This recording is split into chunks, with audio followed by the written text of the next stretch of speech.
कराची पाकिस्तान का सबसे ज़्यादा टैक्स देने वाला शहर। ट्रांसपोर्ट का हाल आप देख लें, और वो तो वैसे अभी तक मुझे डाइजेस्ट नहीं हुआ कि ट्रांसपोर्ट जो है, ट्रांसपोर्ट माफिया ना कहें, वो मेहनत करते हैं, वो बड़े अच्छे हैं, वो अच्छे हैं। आप उन्हें रेगुलेट करें कि सही बसें तो ढंग की बसें तो लेके आएँ, अपने बिजनेसेस में कुछ इन्वेस्ट तो करें, फिर बहरहाल मेहनत करें और बसें चलाएँ और पैसे कमाएँ।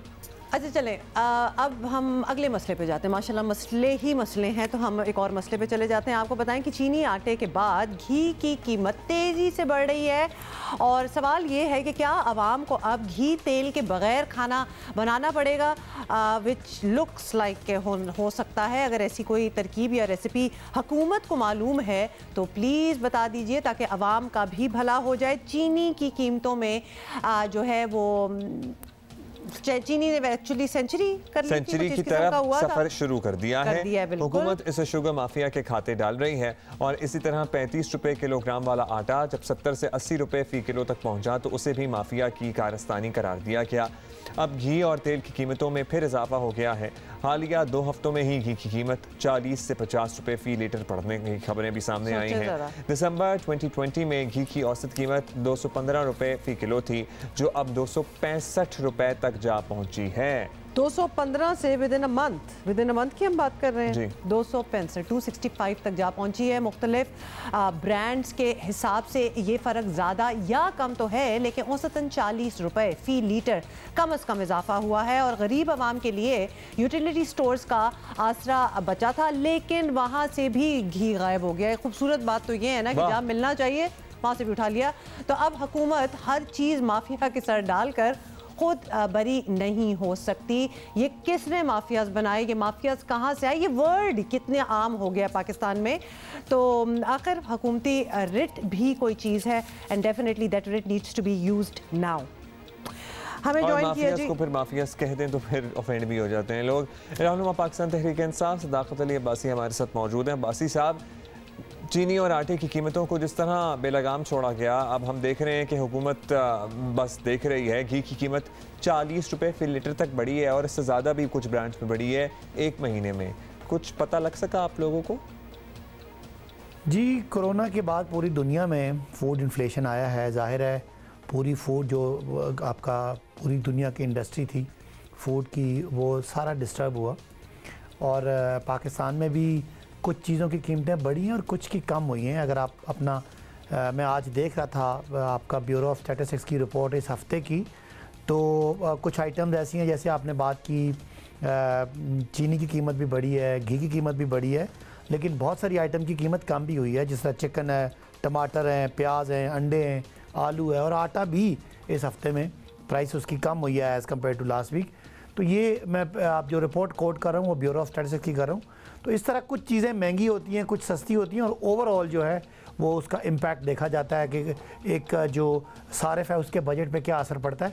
तो ओवरऑल 6% है इस वक्त, 6 से 7% इन्फ्लेशन है, और फूड इन्फ्लेशन स्पेशली। ये मैं जो कोट कर रहा हूँ सेंसिटिव प्राइस इंडेक्स, तो उसमें ज़ाहिर है कुछ आइटम्स में डिमांड एंड सप्लाई है, इस पे पाम ऑयल की इंपोर्ट भी है, इसका ग्लोबल प्राइसेस का इम्पैक्ट भी है। तो इस तरह ओवरऑल जो देखा जाता है कि एक कंज्यूमर की ज़िंदगी और उसका जो बजट है वो पहले से कितना मुश्किल हुआ। तो वो जो किसी वक्त में 13% था ये फूड इन्फ्लेशन, अब वो गिर के 6 से 7% हो गया। लेकिन आप अगर आप एक इंफरादी आइटम की बात करेंगे तो इसकी बात ठीक है, लेकिन अगर ओवरऑल बजट के हिसाब से अगर उसका घी पे ज़्यादा पैसे लगते हैं और चिकन पे और दालों पे अगर उसके बच जाते हैं तो अल्टीमेटली उसके बजट पर उतना इम्पैक्ट नहीं पड़ता। तो अच्छा बासी साहब, वो हमने सवाल पूछा था, वो सारी बात में हमें लगा कि ऐसे जवाब हमें मिला नहीं है, इसलिए एक दफ़ा फिर आपसे पूछ लेते हैं कि घी तेल वगैरह ऑब्वियसली हर घर की ज़रूरत है, और इस कीमत का बढ़ना जो है वो गरीब आदमी के लिए बहुत मुश्किल साबित हो रहा है। तो इसे कंट्रोल करने के लिए हुकूमत क्या कर रही है? पॉइंट वाइज बेशक बता दें। तो ज़ाहिर है हुकूमत की पूरी कोशिश होती है कि महंगाई को कम से कम रखा जाए, और ख़ासकर जो ये अशिया खुर्द नोश है इसका इम्पैक्ट इंतहाई गरीब आदमी पे बहुत ज़्यादा पड़ता है, बिकॉज उसके बजट का बहुत बड़ा हिस्सा इस पे लगता है। तो हुकूमत की पूरी तरह इस पे नज़र है। ओवरऑल जो इन्फ्लेशन है वो टारगेट में है। इंडिविजुअली आपकी ये खबर जो है वो है कि घी इस हफ्ते में महंगा हुआ है। अच्छा अब्बास साहब, ये फरमा दीजिए कि हुकूमत के लोग खुलकर मानते हैं कि आपका सबसे बड़ा चैलेंज अपोजिशन नहीं है, महंगाई है, लेकिन अब तक महंगाई कंट्रोल करने के इक़दामात काम करते अपेरेंटली नज़र नहीं आ रहे हैं। वज़ीर आज़म की तवज्जो अब वैसे ही हम समझें कि ऑपोजिशन पे ही है। अब कल का तर्जुमानों का इजलास उठा के देख लें, क्या आपकी नज़र में हुकूमत की तरजीहात बिल्कुल ठीक है? देखिए, बिल्कुल हम हमेशा कहते हैं कि महंगाई हमारा सबसे बड़ा चैलेंज है, लेकिन ये थोड़ी सी आप सख्त बात कर देते हैं कि जी आपका फोकस नहीं है। मैं आपको बता रहा हूँ कि ये 18% 16% महंगाई थी शरह, ख़ासकर ये अशिया खुर्द नोश की, तो वो कम करते करते अब 6-7% पे आ गई है।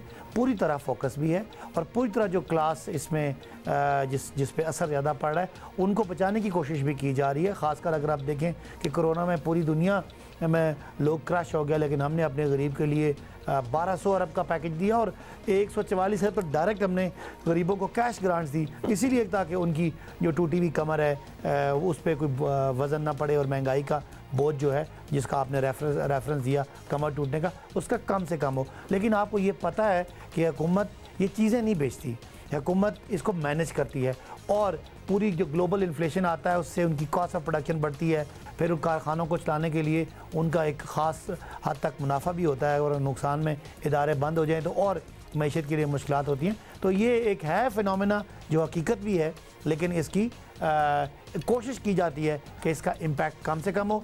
चलें, थैंक यू अब्बासी साहब। हम अपनी बात छोड़ देते हैं। आप लोग जो हमें देख रहे हैं, सुन रहे हैं, आपको लगता है कि महंगाई कम हुई है? अगर आप लोगों को लग रहा है कि ठीक है और अगर आप कंपैरिजन कर रहे हैं दुनिया से और आपको लगता है ठीक है इतना बुरा हाल नहीं है हमारा, which is perfectly fine, but please do write in to us, क्योंकि अब्बासी साहब कह रहे थे कि हमने काफ़ी काबू पाया है।